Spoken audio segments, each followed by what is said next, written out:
91.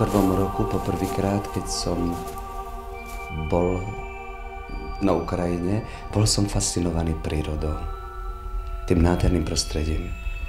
Ale po druhé, pritiahla ma tá bieda a úbohosť tých ľudí, v jakej sa nachádzali.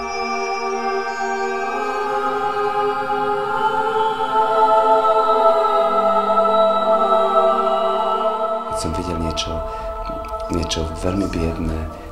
To ma nedeprimovalo natoľko, aby ma to odstrašovalo, ale naopak vždy ma to priťahovalo, aby tam, práve v tom prostredí, urobiť niečo dobré.